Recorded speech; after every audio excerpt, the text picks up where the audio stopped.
Welcome to the Doncaster Methodist Church Daily Devotions. My name is David. For the three devotions this week, I want to look at choices we make in our Christian life and our Christian journey. And the first one comes from the story from the Gospels about Bartimaeus.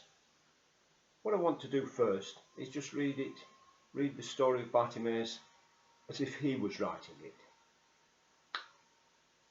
My brothers and sisters could see rainbows and flowers. They could jump in puddles and play in the sunlight.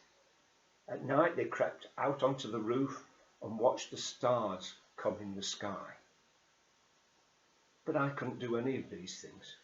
My world was always dark. Inside my head, it was always like midnight.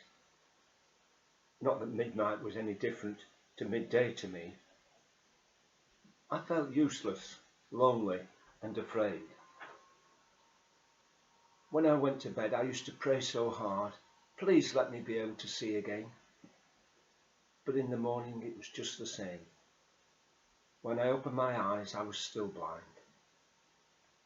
Then one day somebody told me about this man called Jesus. He was coming our way. They said he was the most amazing person you would ever meet. He said and did such wonderful things. They said I had to meet him. I followed the crowd as best I could to try to hear him, but people pushed me out of the way and ran ahead. They forgot all about me, or they just didn't want me there. I crouched by the side of the wall and I felt such sadness and anger that I cried. It was the same as always. Life was just so unfair. I cried, and I cried out to Jesus. Jesus, Son of David, have mercy on me. I said it over and over again. Someone was telling me to shut up, but I didn't. I wouldn't. Then suddenly I felt someone in front of me, quite close. For a moment I was frightened. I didn't know who it was. They didn't say anything, not a single word. But then and it was him, Jesus, he reached out and touched my eyes with his fingers very gently. All at once it was as if the darkness went out of my eyes. I stood up and saw things in front of me, no more than shadows at first, but slowly, very slowly, the shadows became a man's hands. And then I saw that he was looking right at me. And then, one by one, I saw people behind him, many people, a whole crowd. I cried again, but this time they were tears of joy. I was healed. I could see. Jesus' eyes were the first I ever saw, but I'm sure I'll never see eyes that are kinder, never in all my life. I went home that night and I saw what I'd always dreamed of. I saw the stars.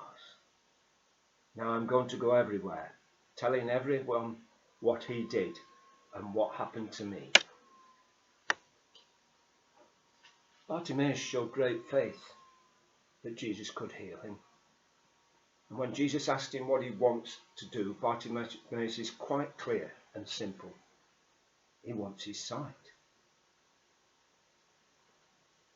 In my family, my mother lost her sight in the last few years of her life, and I always remember her saying to me, she could still see things, and this puzzled me. I said, well, you can't see the birds. Yes, I can, because if I hear a song of a blackbird, I know it's a blackbird. I've seen a blackbird, so I can see it in my mind. Put me in my place, didn't it? But Bartimaeus would have been an outcast in society because his handicap would have been put down to something in the previous history of his family. But with his sight restored, he would be able to become an acceptable part of society.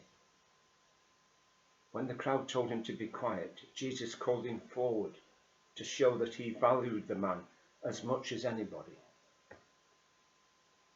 And that begs the question, are we prepared to speak out for those with no voice, that are marginalised by society and by governments? Do we value all people equally, as Jesus did? We need to ask these questions in the light of our faith and Jesus' teaching and example. Do we need to have faith like Bartimaeus and believe that not only our own lives, but the lives of all people can be transformed by the one who listens to and cares for all?